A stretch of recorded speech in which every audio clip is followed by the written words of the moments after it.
Let's talk all things hashtag Nets World. And of course, Ben Simmons returned to the court with SI Now host, Nets content creator, media. The man does it all. Robin Lundberg is in the building right now. Robin, thanks for hopping on with this man.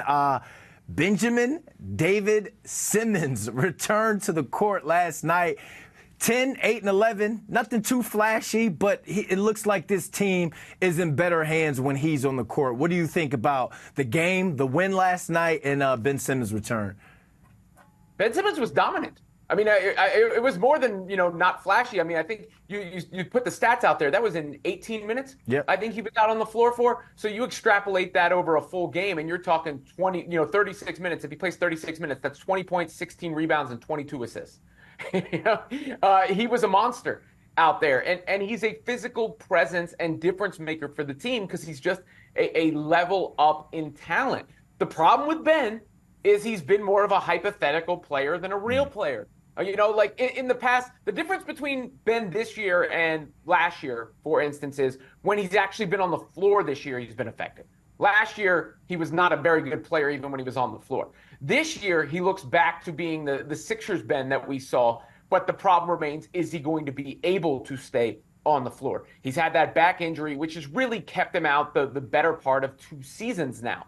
And that's a huge issue. But if he is healthy, if he is available, all of a sudden you do have to think about the Nets a little bit differently because you've got Mikal Bridges, who's proven himself. You've got Cam Thomas, who's a bit of an emerging player as a scorer. You add Ben Simmons to that mix to pick up the pace for the team, to facilitate and get everybody else involved. It makes everybody else's life a little easier. I think that's why you saw Jacques Vaughn praising him so effusively last night because, JV might have felt this guy's here to save my job. Well, I was going to ask you on that because I saw your TikTok on X that you posted. Can a healthy Ben Simmons save Jacques Vaughn's job? Yeah, I think the thing about Ben Simmons that we have to remember is he's still young. He's still young. He fits the timeline that they're on. So, yes. But anytime you enter into this conversation, you have to add the qualifiers. Yep. Can a healthy Ben Simmons? Well, is Ben Simmons ever healthy? He has not proven that he can remain healthy.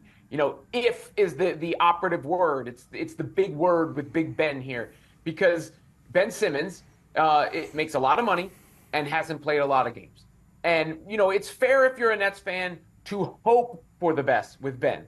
But you cannot expect it because recent reality has shown otherwise. And therein lies the conundrum that the Brooklyn Nets are facing because you'd like to be able to say, we can build around this guy. We can consider him part of the core. But until he's on the floor for an extended period of time, that's more of an idea than a reality.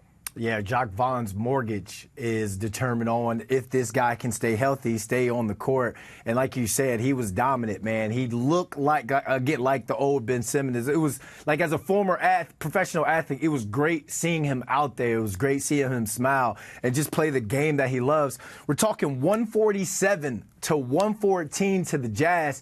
What's this Nets team's ceiling? Can they make the play-in with the healthy Ben Simmons?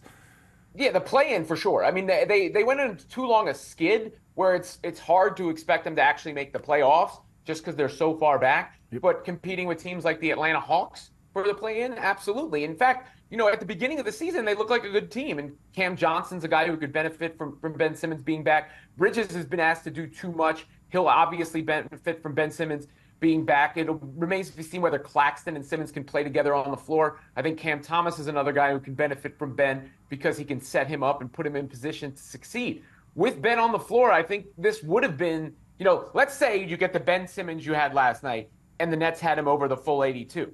Then I think they're a playoff team, forget a play-in team. So if they get that version the rest of the year, I think, yes, they're in the play-in and they see where they can go from there. So that was a small sample size with it only being one game. But if you're GM Sean Marks, does that one game and that performance change your approach to the trade deadline?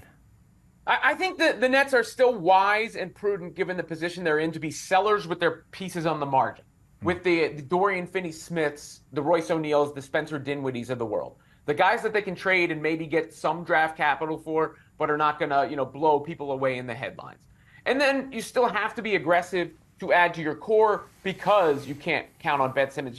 If you can if you can kill two birds with one stone, where you acquire a player who would fit well next to Ben Simmons and still help the team, you do that. But I think, if you're Sean Marks, you have to operate as if you're not going to have Ben Simmons, because that needs to be proven rather than expected. Real quick, KD returns to the Barclays tomorrow night. That'll be Wednesday night. What are your initial thoughts on KD's return?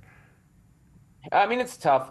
Kevin Durant, in some ways, legitimized the Nets as a franchise. The Brooklyn Nets, by choosing them and going there. And I feel like the Nets feel like a bigger deal in the NBA space as a result of that. And to me, that's the lasting legacy. Along with you forget how good he was in the playoff run that ended with the foot on the line against the Bucks. He was great in that playoff series.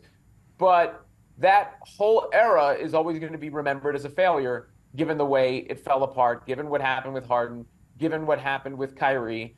And if you're a Nets fan, as much as you appreciate some of what Kevin Durant did and the fact that one of the best basketball players of all time played for the team, you're always going to have a bad taste in your mouth that he asked out so recently. So I think maybe history will allow it to look a little better. But when you're locking up so close to that trade happening, you still want to get the best of the Suns and hope the Suns fall apart so that the Nets get those draft picks in the future.